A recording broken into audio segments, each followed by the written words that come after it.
আজকের থেকে আমি উচ্চ মাধ্যমিক ভূগোলের তৃতীয় সেমিস্টারের সিলেবাসের ভৌমজলের কাজ ও সংশ্লিষ্ট ভূমিরূপ অর্থাৎ কার্স্ট ভূমিরূপ এই অংশটি শুরু করতে যাচ্ছি। ঠিক আছে, দেখো ভৌমজল কিভাবে ক্ষয়কাজ করে, ভৌমজল ক্ষয়কাজ করে কিভাবে কার্স্ট ভূমিরূপ গঠন করে এবং কার্স্ট অঞ্চলে কি কি ভূমিরূপ গঠিত হয়, কিভাবে গঠিত হয়, সেগুলি যদি ডিটেলসে জানতে চাও তাহলে তোমাকে ভৌমজল সম্পর্কে ডিটেলসে জানতেই হবে। আর এই ভৌমজল কি এখান থেকে কিন্তু পরীক্ষাতে প্রশ্ন আসবে। ওকে, তাই আজকের ক্লাসে আমরা শুধুমাত্র ভৌমজল সম্পর্কে ডিটেলসে জানব। এর পরের ক্লাসগুলোতে ধাপে ধাপে কার্স্ট ভূমিরূপ বা কার্স্ট অঞ্চল সম্পর্কে জানতে থাকব। ঠিক আছে, আর পুরো টপিকটি শেষ করতে বেশ কয়েকটি ক্লাস লাগবে। তুমি যদি সব কয়টি ক্লাস পেতে চাও তাহলে আমার চ্যানেলে জয়েন করে যাও, কারণ বেশিরভাগ ক্লাস আমার শুধুমাত্র চ্যানেল মেম্বারদের জন্য রেস্ট্রিক্টেড থাকবে। আর যারা অলরেডি আমার চ্যানেলে জয়েন করে গেছো তাদেরকে অসংখ্য ধন্যবাদ। ঠিক আছে, তাহলে চলো আর দেরি না করে এবার ক্লাস শুরু করি। তো প্রথমেই আমরা জেনে নিই চলো যে এই ভৌমজল বা গ্রাউন্ড ওয়াটার কি। ঠিক আছে, তোমরা সকলেই জানো তাই কি না, খুব সহজ বিষয়। এই ভৌমজল বা গ্রাউন্ড ওয়াটার কি আমরা কি জানি, যে মাটির তলায়, ভূপৃষ্ঠের নিচে মাটির তলায় যে জল সঞ্চিত আছে, মাটির তলার সেই যাবতীয় জলই হচ্ছে ভৌমজল। মানে মাটির তলার যাবতীয় জলকেই বলা হয় ভৌমজল, তাই তো? এই ভৌমজল তুলে এনে আমরা ব্যবহার করি তাই কি না, আমরা কুয়ো থেকে বা টিউবওয়েলের সাহায্যে মাটির তলার ভৌমজলকে আমরা তুলে ব্যবহার করি, তাই তো? তাহলে দেখো এবার এই যে মাটির তলায় যে জল আছে, ভৌমজল আছে, মাটির তলায় জলটা কিভাবে আছে, মানে ব্যাপারটা কি এরকম, মনে করো এই কোনো একটা ভূপৃষ্ঠ, এই হচ্ছে ভূপৃষ্ঠের নিচের অংশ, তাই তো? শিলাস্তর বা মাটি আছে, তাহলে মাটির তলায় জল থাকার জন্য কি এরকম শূন্যস্থান আছে, এরকম ফাঁকা জায়গা আছে? কি মনে হয় মাটির তলায় জল থাকার জন্য এরকম ফাঁকা জায়গা কি আছে? তা কিন্তু নয়। মাটির তলায় কিন্তু জল থাকার জন্য এরকম গহ্বর বা শূন্যস্থান নেই কিন্তু, তাই তো? তাহলে জলটা আছে কোথায়? দেখো জলটা আছে হচ্ছে কিরকম, যে এই যে স্পঞ্জের টুকরো, মনে করো একটা স্পঞ্জের টুকরো এমনি শুকনো অবস্থায় আছে, তো স্পঞ্জের গায়ে অসংখ্য ছিদ্র আছে। এবার সেই স্পঞ্জটাকে তুমি কি করলে, মনে করে জলে চুবালে। এবার জলে চুবালে কি হবে, স্পঞ্জের আকার আকৃতি একই থাকবে, কিন্তু কি হবে, স্পঞ্জের গায়ে যে ছিদ্রগুলো আছে সেই ছিদ্রগুলো কি সব জল দ্বারা পূর্ণ হয়ে যাবে, তাই কি না? এবার স্পঞ্জটাকে চিপে দিলে কি হবে, জলটা বেরিয়ে যাবে, তাই তো? ঠিক একই রকম এই ভূ অভ্যন্তরে শিলাস্তরে এরকম, মনে করো এই কোনো একটা শিলা পাথর, এর গায়ে অসংখ্য ছিদ্র আছে, এরকম স্পঞ্জের মতো অসংখ্য ছিদ্র আছে। ঠিক আছে, তো এই ভৌমজল কিন্তু কি বলতো, এই শিলার ছিদ্রে, একদম ক্ষুদ্র ক্ষুদ্র অসংখ্য রন্ধ্র বা ছিদ্র, এই ছিদ্রে, শিলার ছিদ্রে বা শিলাস্তরের রন্ধ্রে জমা থাকে। ভৌমজল ভূ অভ্যন্তরের নিচে জমার জন্য কিন্তু এরকম কোনো শূন্যস্থান বা গহ্বর নেই। এবার দেখো এই যে মাটির তলায় ভৌমজল যে জমা আছে, সেই জল এলো কোথা থেকে? দেখো মাটির তলায় কিন্তু জলের সৃষ্টি বা জন্ম হয় না, তাহলে সেই জল কোথা থেকে এলো? দেখো মাটির তলায় যা জল সঞ্চিত আছে সবই কিন্তু ভূপৃষ্ঠের উপরের জল মাটি চুইয়ে গিয়ে ভূ অভ্যন্তরে জমা হয়ে ভৌমজলের ভাণ্ডার গড়ে তোলে।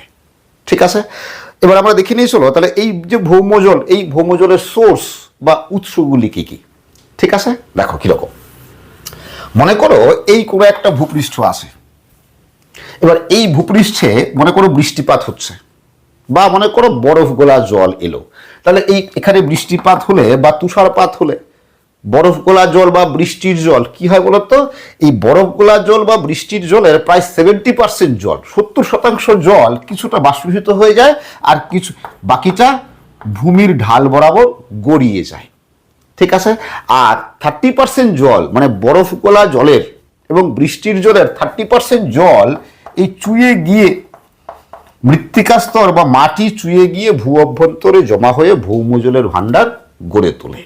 ঠিক আছে, তো এই বৃষ্টির জল বা বরফ গলা জল চুয়ে গিয়ে যখন ভূ অভ্যন্তরে গিয়ে বা মাটির তলায় গিয়ে ভৌমজল হিসেবে জমা হয়, তখন সেই জলটাকে মনে রাখবে আবহিক জল বা মিটিওরিক জল বলে। খুব ইম্পর্টেন্ট কিন্তু। তাহলে আবহিক জল বা মিটিওরিক জল কি? যে ভূপৃষ্ঠের উপরে যে বৃষ্টি হচ্ছে সেই বৃষ্টির জল এবং বরফ গলা জল, ভূপৃষ্ঠে যে তুষারপাত হচ্ছে সেই তুষার গলে যে জল হচ্ছে সেই জল চুয়ে যখন ভূ অভ্যন্তরে গিয়ে জমা হয়, তখন সেটাকে বলা হয় আবহিক জল বা মিটিওরিক জল। ঠিক আছে, তো এটা কিন্তু প্রশ্ন আসে, খুব ইম্পর্টেন্ট প্রশ্ন। কিরকম প্রশ্ন হয় দেখো, প্রশ্ন হতে পারে যে বৃষ্টিপাত ও তুষার গলা জলে পুষ্ট ভৌমজলকে বলে অপশন এ সহজাত জল, অপশন বি আবহিক জল, অপশন সি উৎসন্দ জল, অপশন ডি মহাসাগরীয় জল। তাহলে বুঝতেই পারছো কি আবহিক জল। খুব ইম্পর্টেন্ট প্রশ্ন কিন্তু। ঠিক আছে, এবার দেখো, এবার তোমরা নিচু ক্লাসে পড়েছো পাললিক শিলার উৎপত্তি কিভাবে হয়, তাই কি না? কিভাবে হয় দেখো, মনে করো এই কোনো একটা সমুদ্র আছে, তো সমুদ্রের তলায় মানে পাললিক শিলা সৃষ্টির শুরুতে প্রথমে কি হয়, সমুদ্রের তলায় এরকম পলি স্তরে স্তরে জমা হয়। মনে করো এই একটা পলিস্তর জমা হলো, তাই তো, তার উপরে কি হয় আরেকটা পলিস্তর জমা হয়, তাই তো, এবার তার উপরে কি হয় আরো পলিস্তর জমা হয়, এরকম স্তরে স্তরে পলি সমুদ্রের তলায় জমা হতে থাকে, তাই তো। তো এবার কি হয়, এই যে পলিস্তর তাপ ও চাপে একসময় কি হয়, পলিস্তর তাপ ও চাপে এবং ভূগর্ভের তাপে কি শিলা গঠন করে, কি শিলা? পাললিক শিলা, তাই তো। এবার দেখো পাললিক শিলা গঠিত হলো, এবার কি হয় দেখো, দেখো মনে করো এই একটা শিলা, এক পাললিক শিলা স্তর, এর উপরে আরেকটা স্তর।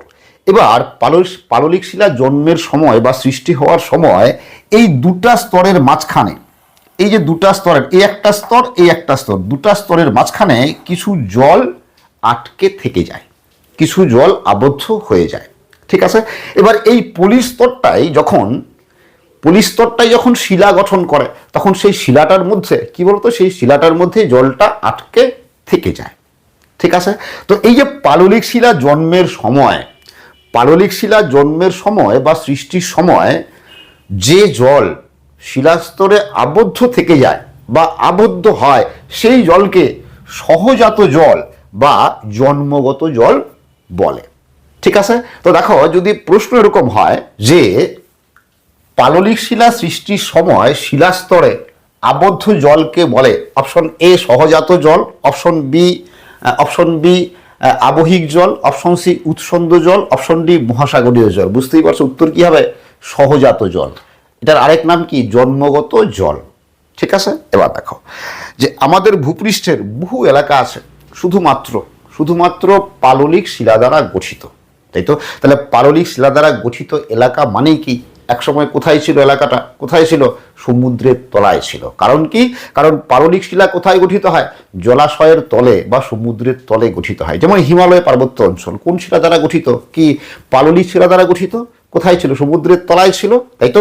তাহলে এই পাললিক শিলা দ্বারা গঠিত অঞ্চলে কি থাকবে, গঠিত অঞ্চলে শিলাস্তরের মধ্যে খুব সামান্য পরিমাণে সহজাত জল বা জন্মগত জল থাকবে। এরপর দেখো মনে করো এই কোনো একটা ভূপৃষ্ঠ, এটা ভূ অভ্যন্তরের দিক এবং এই অংশটা পাললিক শিলা দ্বারা গঠিত।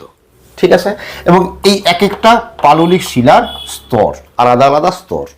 তাহলে এই পাললিক শিলাস্তরের মাঝে মাঝে কি আছে, কোন জল আছে, সহজাত বা জন্মগত জল আবদ্ধ অবস্থায় আছে, তাই তো। এবার মনে করো এখানে ফাটল তৈরি করে অগ্নুৎপাত হবে, ফাটল তৈরি করে ম্যাগমা বেরিয়ে আসবে। কি বলছি, অগ্নুৎপাত হবে বা ভূ অভ্যন্তর থেকে ম্যাগমা বেরিয়ে আসবে। ঠিক আছে, এবার দেখো ম্যাগমা বেরিয়ে আসার সময় তাহলে এই স্তরের মাঝে মাঝে কি আছে, কি সহজাত বা জন্মগত জল আছে। তাহলে এই জলটাও কি হবে, এই যে ফাটল তৈরি হয়ে বেরিয়ে আসবে, সঙ্গে ম্যাগমার সঙ্গে কিছুটা সহজাত জল বা জন্মগত জল বেরিয়ে আসবে, সেটাই কিনা ম্যাগমার সঙ্গে বেরিয়ে আসবে। আগ্নেয়গিরির অগ্নুৎপাতের সময় ম্যাগমার সঙ্গে জলটা বেরিয়ে আসবে এবং সেটা কি ঠান্ডা থাকবে, কি গরম হয়ে যাবে, তাই তো। কেন, ম্যাগমার সংস্পর্শে গরম হয়ে যাবে, তাই তো। তো এই যে অগ্নুৎপাতের সময় ম্যাগমার সঙ্গে যে জল বেরিয়ে আসে ভূ অভ্যন্তর থেকে, সেই জলটাকে উৎসন্দ জল বলে। কি জল বলে? উৎসন্দ জল বলে। ঠিক আছে। আবার এই উৎসন্দ জল যেহেতু ম্যাগমার সংস্পর্শে আসে, ফলে এই জলে প্রচুর পরিমাণে খনিজ মিশ্রিত অবস্থায় থাকে। এই জন্য সেই জলটাকে ম্যাগনেটিক জল বা খনিজ জলও কিন্তু বলে। ম্যাগনেটিক জল বা খনিজ জলও বলে। ঠিক আছে। আবার যদি এই ম্যাগমার সঙ্গে যে জল বেরিয়ে আসছে অগ্নুৎপাতের সময় যদি ভূগর্ভের খুব মানে অনেক গভীর থেকে বেরিয়ে আসে, তখন সেটাকে প্লুটোনিক ওয়াটার বা প্লুটোনিক জল বলে। ঠিক আছে। তাহলে দেখো, যদি এরকম প্রশ্ন হয়, যদি প্রশ্ন হয় যে অগ্নুৎপাতের সময় ম্যাগমার সঙ্গে যে জল বেরিয়ে আসে তাকে বলে, অপশন এ সহজাত জল, অপশন বি আবহিক জল, অপশন সি উৎসন্দ জল, অপশন ডি মহাসাগরীয় জল। তাহলে বুঝতেই পারছো উত্তর কি হবে? কি অপশন সি উৎসন্দ জল। আর এই উৎসন্দ জলের আরেক নাম কি বলছি? ম্যাগনেটিক ওয়াটার বা খনিজ জল। এরপর দেখো, মনে করো এই কোনো একটা সমুদ্র আছে। ঠিক আছে। এই সমুদ্রের জল সমুদ্রের তলদেশ। তো সমুদ্রের তলদেশেও তো কি আছে? মাটি বা শিলাস্তর আছে কিনা? সমুদ্রের তলদেশেও মাটি বা শিলাস্তর আছে, তাই তো? তাহলে সমুদ্রের যে জল আসে সেই জল কি হবে? সমুদ্রের জলেরও কিছু অংশ কি হবে? এই শিলাস্তর চুয়ে, তাই কিনা, বা মাটি চুয়ে গিয়ে মাটির ভেতরে ভূ অভ্যন্তরে গিয়ে জমা হবে, তাই তো? যদি জমা হয় তখন সেই জলটাকে বলা হয় মহাসাগরীয় জল। ঠিক আছে। এই জন্য দেখবে যে সমুদ্রের উপকূলবর্তী অঞ্চলে যারা থাকে, তাহলে সমুদ্রের উপকূলবর্তী অঞ্চলে কি সমুদ্রের জল চুয়ে গিয়ে ভূ অভ্যন্তরে জমা হয়েছে, তাই তো? এবার সেই জল যখন আমরা টিউবওয়েল বা কুয়ো দিয়ে তুলে আনবো, দেখবে যে সেই জলের স্বাদ কিন্তু কিছুটা লবণাক্ত। ঠিক আছে। দেখো, তাহলে মোটামুটি এই চারটা হচ্ছে ভৌমজলের উৎস। ঠিক আছে। প্রশ্ন হতে পারে এই চারটার মধ্যে কোনটা প্রধান উৎস? নিশ্চয়ই বুঝতে পারছো কোনটার পরিমাণ বেশি হবে। দেখো, এটাই হচ্ছে ভৌমজলের প্রধান উৎস। কি? আবহিক জল বা মিটিওরিক জল। ঠিক আছে। তো যদি প্রশ্ন হয় যে ভৌমজলের প্রধান উৎস হলো, এবার এই চারটা অপশনই দেওয়া আছে, তাহলে উত্তর কি হবে? এই আবহিক জল বা মিটিওরিক জল। এরপর দেখো, এই যে মাটির তলায় বা ভূপৃষ্ঠের নিচে ভৌমজল জমা হচ্ছে, তো বিষয়টা কি এরকম যে পৃথিবীর যে কোনো জায়গায় মাটি খুললেই ভৌমজল পাওয়া যাবে? বিষয়টা কি সেরকম কিন্তু নয়। তোমরা মনে রাখবে, পৃথিবীর বেশিরভাগ জায়গায় মাটি খুললে মাটির তলায় কিন্তু ভৌমজল পাওয়া যায় না, বেশিরভাগ জায়গায়। ঠিক আছে। তো কি কি কন্ডিশন থাকলে মাটির তলায় ভৌমজল সঞ্চিত হয়, সেই কন্ডিশনগুলোকে ভৌমজলের নিয়ন্ত্রক বলে। ঠিক আছে। তো এবার আমরা এই ভৌমজলের নিয়ন্ত্রকগুলি কি কি এক ঝলক দেখে নিই। ঠিক আছে। দেখো, একটা হচ্ছে অধঃক্ষেপণের পরিমাণ ও স্থায়িত্ব। দেখো, তাহলে অধঃক্ষেপণ মানে কি? বৃষ্টিপাত আর তুষারপাতকে একসঙ্গে বলা হয় অধঃক্ষেপণ। ঠিক আছে। দেখো কিরকম, মনে করো এই কোনো ভূপৃষ্ঠ আছে, ভূপৃষ্ঠের উপরিভাগ, আর এটা ভূ অভ্যন্তর। এবার ভূপৃষ্ঠের উপরিভাগে প্রচুর বৃষ্টিপাত হচ্ছে বা প্রচুর তুষারপাত হচ্ছে, তাহলে বৃষ্টিপাত হলে বৃষ্টিপাতের জল চুয়ে যাবে, তুষারপাত হলে তুষার গলা জল চুয়ে গিয়ে ভূ অভ্যন্তরে জমা হয়ে ভৌমজলে সঞ্চয় গড়ে তুলবে, তাই তো? এবার বৃষ্টিপাতের পরিমাণ কতটা হচ্ছে, কতক্ষণ ধরে হচ্ছে, কতক্ষণ ধরে হচ্ছে, তার উপরে এই মাটির তলার ভৌমজল কিন্তু কি কতটা জমা হবে সেটা নির্ভর করবে। যদি অল্প সময়ে বেশি বৃষ্টি হয় তাহলে কি বেশি জল জমা হবে, আর যদি বৃষ্টিপাত না হয় তাহলে কি জল জমা হবেই না, তাই কি না? তুষারপাত না হলে কি জল জমা হবেই না। এই কারণে দেখো যে মরু অঞ্চলে মাটির তলায় ভৌমজল সঞ্চিত হয় না, বা মরু অঞ্চলের মাটি খুললে মাটির তলায় ভৌমজল পাওয়া যায় না। বুঝতেই পারছো কেন, কি কারণে? কারণ মরু অঞ্চল তো শুষ্ক, বৃষ্টিপাত হয়ই না, তাই কি না? দেখো, তো এই যে বৃষ্টিপাতের পরিমাণের উপর বা স্থায়িত্বের উপর ভৌমজলের সঞ্চয় নির্ভর করে, আমরা কি বিষয়টা বুঝতে পারি? আমাদের নিজেদের অভিজ্ঞতায় বুঝতে পারি? কি মনে হয়, বুঝতে পারি কি? দেখো, আমরা পারি। কিন্তু কিভাবে পারি? যদি তোমার বাড়িতে কুয়ো থাকে, পাতকুয়ো, যদি কুয়ো থাকে তাহলে কুয়োর জল দেখে বোঝা যায়, তাই কি না? কিরকম? বর্ষাকালে দেখবে, বর্ষাকালে কুয়োর জল কি উপরে উঠে আসে, তার মানে কি বৃষ্টি বেশি হচ্ছে, বেশি পরিমাণ ভৌমজল গিয়ে জমা হচ্ছে, তাই কি না?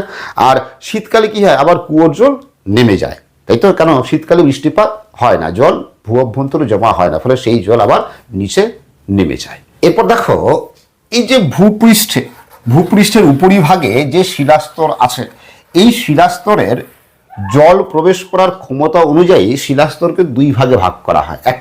একটা হচ্ছে প্রবেশ্য শিলা, একটা হচ্ছে অপ্রবেশ্য শিলা। নামকরণ থেকেই বোঝা যাচ্ছে। প্রবেশ্য শিলা মানে কি? যে শিলায় প্রচুর ছিদ্র বা রন্ধ্র থাকে, যার মধ্য দিয়ে জল চুইয়ে প্রবেশ করতে পারে, সেই শিলাটাকে বলা হয় প্রবেশ্য শিলা। ঠিক আছে? কি কি শিলা প্রবেশ্য? চুনাপাথর, ডোলোমাইট, জিপসাম, ঠিক আছে, চক, বেলে পাথর, এগুলো প্রবেশ্য শিলা। ঠিক আছে?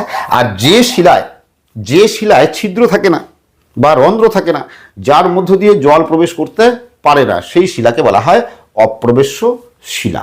ঠিক আছে? যেমন কি ব্যাসল্ট, গ্রানাইট, গ্যাব্রো, এই শিলাগুলো কি কোনো ছিদ্র থাকে না, ফলে এগুলো দিয়ে জল প্রবেশ করতে পারে না। ঠিক আছে? এবার দেখো এবার কিরকম। এবার এই যে আগে বললাম যে বৃষ্টিপাত বা তুষারপাত প্রচুর হলেই ভূ অভ্যন্তরে ভৌমজল গিয়ে জমা হয়। কিন্তু দেখো, বৃষ্টিপাত বা তুষারপাত প্রচুর পরিমাণে কোনো জায়গায় হলেও সেখানে কিন্তু ভৌমজল জমা নাও হতে পারে। কিরকম? মনে করো এখানে প্রচুর বৃষ্টিপাত হচ্ছে, প্রচুর বৃষ্টিপাত বা তুষারপাত হচ্ছে, কিন্তু ভূপৃষ্ঠের উপরে যে শিলাটা আছে, এই শিলাটা হচ্ছে অপ্রবেশ্য শিলাস্তর বা অপ্রবেশ্য শিলা, মানে যে শিলার কি গায়ে কোনো ছিদ্র বা রন্ধ্র নেই। তাহলে কি হবে?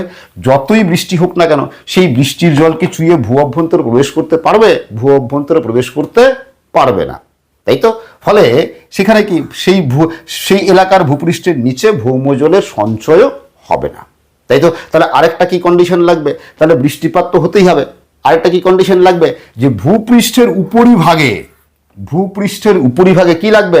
প্রবেশ্য শিলার উপস্থিতি লাগবে, তাই তো? ভূপৃষ্ঠের উপরিভাগে প্রবেশ্য শিলা অবস্থান করতে হবে। এই জন্য দেখো, দক্ষিণ ভারতে প্রচুর বৃষ্টি হয়, বৃষ্টি হলেও কিন্তু ভৌমজল খুব কম পাওয়া যায়, কারণ দক্ষিণ ভারতের বেশিরভাগ এলাকা কি বলতো অপ্রবেশ্য শিলা দ্বারা গঠিত। ঠিক আছে? ফলে বৃষ্টিপাত হওয়া সত্ত্বেও কিন্তু ভৌমজল খুব কম পাওয়া যায়। এরপর দেখো যে এই যে কোনো এলাকায় মনে করো প্রচুর বৃষ্টিপাত হচ্ছে, আবার ভূপৃষ্ঠের উপরে প্রবেশ্য শিলাস্তরও আছে, তারপরেও কিন্তু ভূ অভ্যন্তরের ভৌমজল জমা নাও হতে পারে। কেন? তার কারণ কি দেখো, মনে করো এরকম ঢালু ভূমি আছে, ভূমির ঢাল খাড়া আছে, এবং এখানে প্রচুর বৃষ্টিপাত বা তুষারপাত হচ্ছে, এবং উপরিস্তরে প্রবেশ্য শিলাস্তর আছে। তাহলে কি হবে? তাহলে দেখো যে ঢাল খাড়া থাকার জন্য এই বৃষ্টিপাতের জল বা তুষার গলা জল চুইয়ে যাওয়ার সুযোগ পাবে না, তার আগেই কি হবে? ভূপৃষ্ঠের ঢাল বরাবর গড়িয়ে প্রবাহিত হয়ে চলে যাবে, তাই কি না?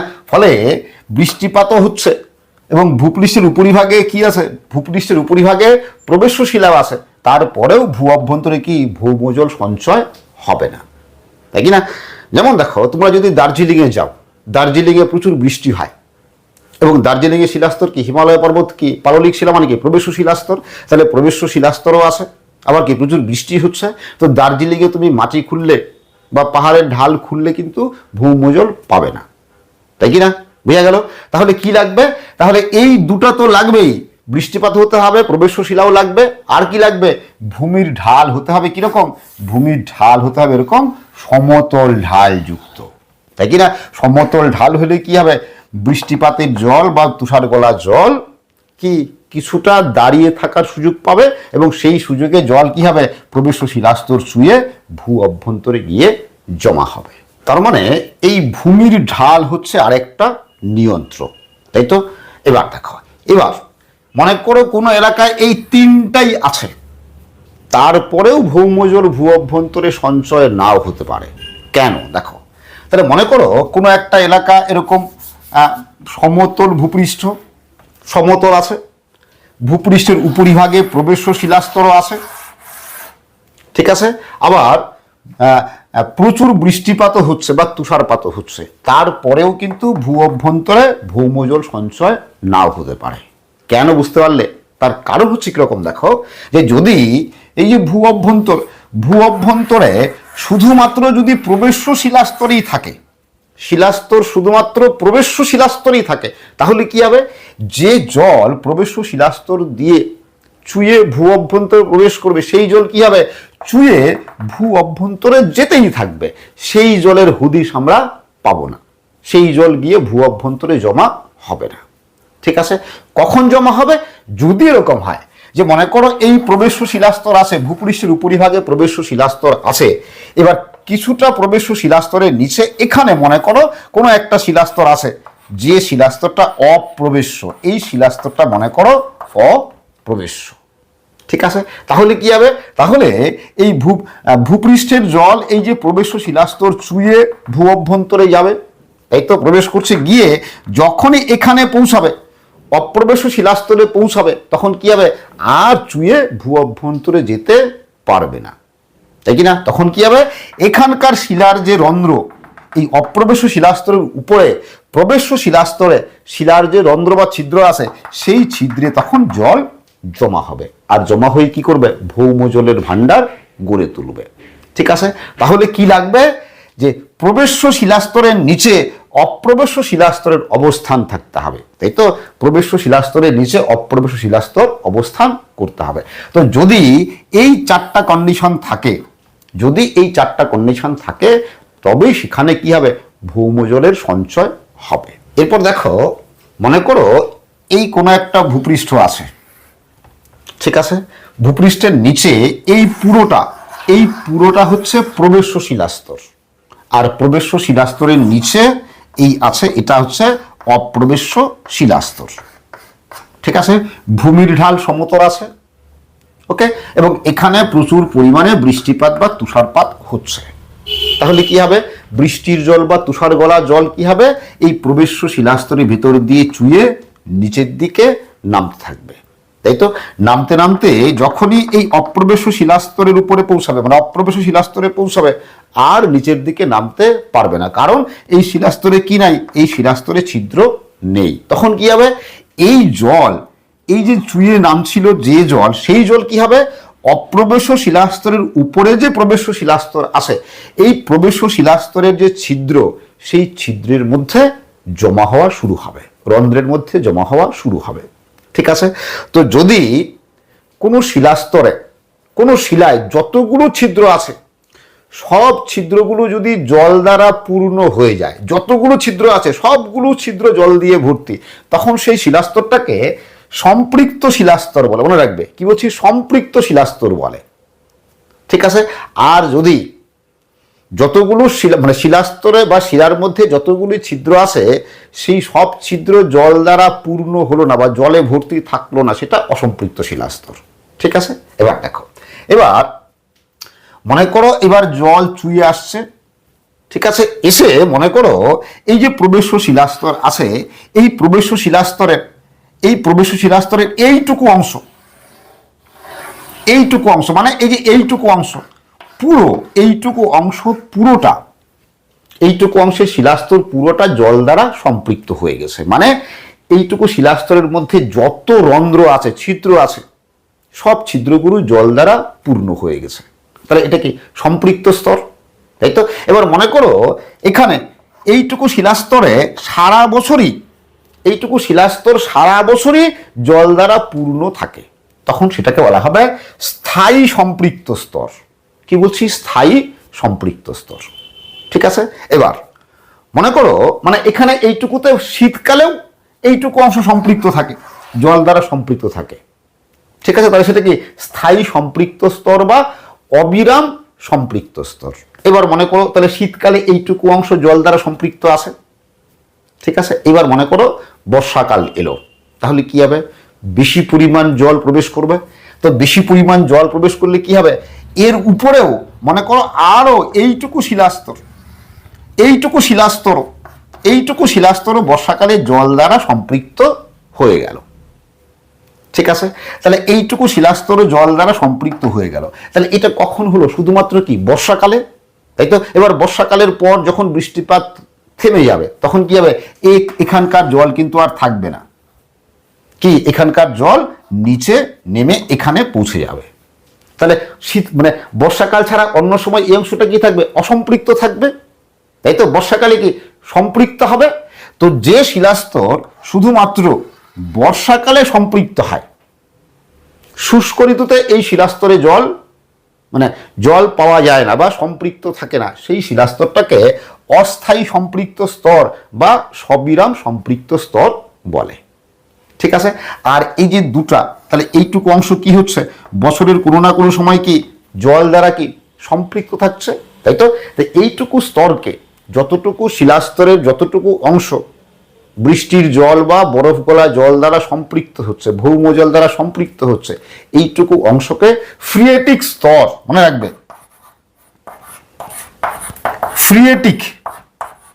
ফ্রিয়েটিক স্তর বলে। ঠিক আছে।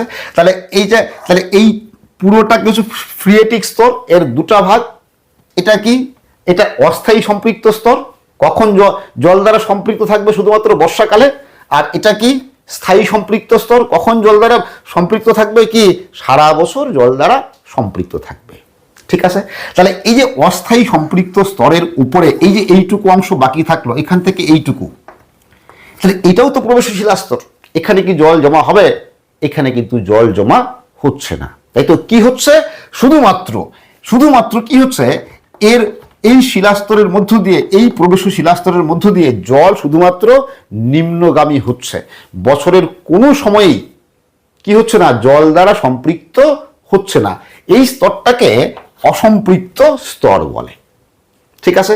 তাহলে এই যে শিলাস্তর কটা ভাগ পেলাম, তিনটা ভাগ, তাই তো। একটা কি স্থায়ী সম্পৃক্ত স্তর, অস্থায়ী সম্পৃক্ত স্তর, আর এটা অসম্পৃক্ত স্তর। ক্লিয়ার? দেখো এবার এই যে অসম্পৃক্ত স্তর, এর কিন্তু আরেকটা নাম আছে। ঠিক আছে, এর কিন্তু আরেকটা নাম আছে। এর আরেকটা নাম হচ্ছে ভাদস্তর। ভাদস, তার মানে ভাদস্তর কোনটা, এটা ভাদস্তর। মানে ভাদস্তর কি, যে ভূ অভ্যন্তরের যে শিলাস্তরের মধ্য দিয়ে জল শুধুমাত্র চুইয়ে যায়, কখনোই সঞ্চিত হয় না। কি বলছি, যে শিলাস্তরের মধ্য দিয়ে জল শুধুমাত্র চুইয়ে যায় বা নিম্নগামী হয়, কিন্তু কখনোই সঞ্চিত হয় না, সেই স্তরটাকে কি ভাদস্তর বলে। এটা কিন্তু প্রশ্ন হতে পারে, প্রশ্নটা আমি পরে লিখে দিচ্ছি কিরকম হয়। ঠিক আছে। এবার দেখো, তাহলে এই যে এখানকার যে জল, এই স্তরে যে জল জমলো বর্ষাকালে, ভৌমজল, আর এখানে কি সারা বছর জল থাকলো, এটাও ভৌমজল, তাই তো। কিন্তু দেখো যে এই স্তরের মধ্য দিয়ে জল প্রবেশ করে চুইয়ে যাচ্ছে, এবার এখান থেকে চুইয়ে এখানে পৌঁছাতে, সম্পৃক্ত স্তরে পৌঁছাতে বেশ কয়েকদিন সময় লাগে, বেশ কয়েকদিন সময় লাগতে পারে। তো মনে করো 5 দিন সময় লাগলো এখান থেকে এখানে পৌঁছাতে, মানে সম্পৃক্ত স্তরে পৌঁছাতে কতদিন, 5 দিন সময় লাগলো। তাহলে 5 দিন এই জলটা কোথায় ছিল, এই অসম্পৃক্ত স্তরের মধ্যে ছিল, তাই তো, চুইয়ে যাচ্ছিল, বা ভাদস্তরের মধ্যে ছিল, তাই তো। তো এই ভাদস্তরের মধ্যে দিয়ে প্রবাহিত জলকেই ভাদস জল বলা হয়। খুব প্রশ্ন হয় ভাদস জল কি, তার মানে কি অসম্পৃক্ত স্তর বা ভাদস্তরের মধ্য দিয়ে যে জল বাহিত হয়, সেই জলটাকেই বলা হয় কি ভাদস জল। ঠিক আছে। এবার দেখো, তাহলে এটুকু বুঝলে। এবার আমরা এই যে ভৌম জল টিউবওয়েল বা কুয়ো দিয়ে তুলে আনি, তাই তো, কুয়োর থেকে বা টিউবওয়েল পাম্প করে তুলে আনি, তাই তো। তাহলে সেই পাইপ, টিউবওয়েলের পাইপ কোন পর্যন্ত পৌঁছাতে হবে, টিউবওয়েলের পাইপ কি একদম স্থায়ী সম্পৃক্ত স্তর পর্যন্ত পৌঁছাতে হবে। যদি মনে করো এইটুকু পৌঁছালো, অস্থায়ী সম্পৃক্ত স্তর পর্যন্ত পৌঁছালো, তাহলে এই টিউবওয়েলে কি শুধুমাত্র বর্ষাকালে জল পাওয়া যাবে। আর যদি টিউবওয়েলের পাইপ এই পর্যন্ত পৌঁছায়, তাহলে কি হবে, সারা বছর জল পাওয়া যাবে, তাই তো। এবার দেখো, তাহলে আমরা ভৌম জল তুলে আনি কিসের মাধ্যমে, আমরা টিউবওয়েলে পাম্প করে বা কুয়োতে বালতি দিয়ে, তাই তো, জল তুলে আনি।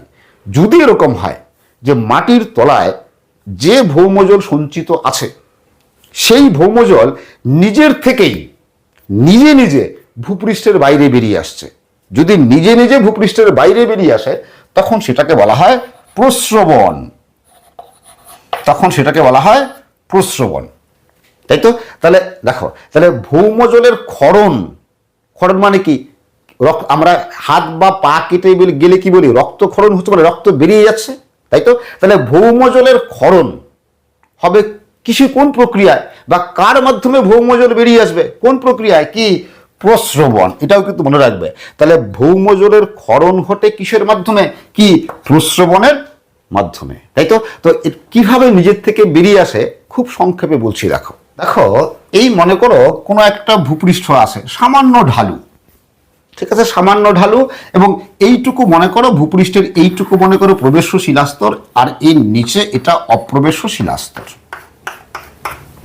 ঠিক আছে। এবার দেখো, এবার তাহলে এই প্রবেশ্য শিলাস্তর থাকা এখানে যদি প্রচুর বৃষ্টিপাত হয়, প্রচুর যদি বৃষ্টিপাত হয়, তাহলে ঢালু হওয়াতে তো বেশি পরিমাণ জল গড়িয়ে যাবেই, কিন্তু সামান্য পরিমাণ জল হলেও কি হবে, চুইয়ের অভ্যন্তরে প্রবেশ করবে, তাই তো। এবার প্রবেশ করে কি হবে, এখানে জমা হবে, কি তাই কিনা, এটা যেহেতু অপ্রবেশ্য শিলাস্তর এর উপরে জমা হবে, এর উপরে এরকম সম্পৃক্ত স্তর তৈরি করবে। তাহলে দেখো, তাহলে এখানে কি আছে, ভৌমজল সঞ্চয় হয়েছে, কিন্তু এই স্থানটা দেখো, এই স্থানটা কি আছে, এই স্থানটা প্রবেশ্য শিলাস্তর আর অপ্রবেশ্য শিলাস্তরের যে জয়েন্ট, সেই জয়েন্টটা কি আছে, ভূপৃষ্ঠে উন্মুক্ত আছে বা বেরিয়ে আসে, এই তো।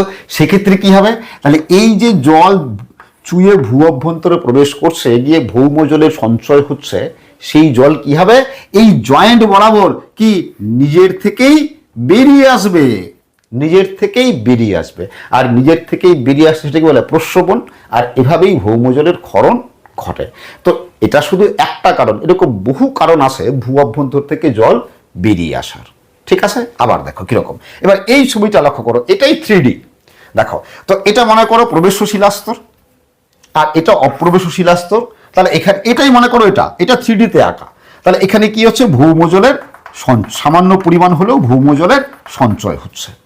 তাহলে এবার এই যে ভৌমজল দেখো, এবার কি হবে, একটা পয়েন্ট দিয়ে বেরিয়ে না এসে কি হবে, এই লাইন বরাবর, পুরো লাইন বরাবর ভৌমজল বেরিয়ে আসবে, কারণ কি, এটা জয়েন্ট একটা কার কার জয়েন্ট, অপ্রবেশ্য শিলা আর প্রবেশ্য শিলাস্তরের জয়েন্ট, আর এখানে কি আছে, ভৌমজল সঞ্চিত হয়ে আছে, তাই তো। এই জল তখন এই লাইন বরাবর বেরিয়ে আসবে, ঠিক আছে। তো যদি এরকম ভূ অভ্যন্তরের ভৌম জল একটা নির্দিষ্ট রেখা বা লাইন বরাবর বেরিয়ে আসে, তখন সেটাকে প্রস্রবণ রেখা বলা হয়। মনে রাখবে কি বলছি, প্রস্রবণ রেখা বলা হয়, ওকে। আর এই প্রস্রবণ রেখা দেরাদুনে, ভারতের দেরাদুনে দেখা যায়, দেরাদুনের সহস্র ধারা এরকম প্রস্রবণ রেখা। এটা কিন্তু প্রশ্ন হতে পারে যে ভারতের কোথায় প্রস্রবণ রেখা দেখা যায়, তাহলে উত্তর কি হবে, দেরাদুনে প্রস্রবণ রেখা দেখা যায়, ঠিক আছে। তো এই যে এইটুকু বলেছি, এইটুকু থেকে আর কি কি প্রশ্ন হতে পারে এবার দেখে নাও। প্রশ্ন হতে পারে, ভৌম জলতলের উপর প্রবেশ্য শিলাস্তরের মধ্য দিয়ে বাহিত জলকে বলে, চারটা অপশন দেওয়ার কথা, আমি অপশনগুলো দিলাম না, সরাসরি উত্তর কি হবে, উত্তর কি হবে, ভাদোস জল, তাই তো। পরের প্রশ্ন দেখো, যে প্রবেশ্য শিলাস্তরের মধ্য দিয়ে শুধুমাত্র জল বাহিত হয় কিন্তু সঞ্চিত হয় না, তাকে বলে কি, ভাদস্তর। এরপরের প্রশ্ন, ভূ অভ্যন্তরের শিলা ও মাটির যে অংশ জল দ্বারা সম্পৃক্ত অবস্থায় থাকে তাকে বলে, কি বলেছিলাম, ফ্রিয়েটিক স্তর, তাই তো। লাস্ট দেখো, শূন্যস্থান, ড্যাশ এর মাধ্যমে ভৌম জলের ক্ষরণ ঘটে, কিসের মাধ্যমে, প্রস্রবণের মাধ্যমে ভৌম জলের ক্ষরণ ঘটে। তোমরা কিন্তু সঙ্গে সঙ্গে এই প্রশ্নগুলো খাতায় নোটস করে ফেলবে, ঠিক আছে। আজকের ক্লাস আমি এখানেই শেষ করছি, এর পরের ক্লাস থেকে কার্স্ট ভূমিরূপ শুরু করব, ঠিক আছে। তোমরা সবাই ভালো থাকবে, সুস্থ থাকবে, আবার দেখা হবে পরের ক্লাসে।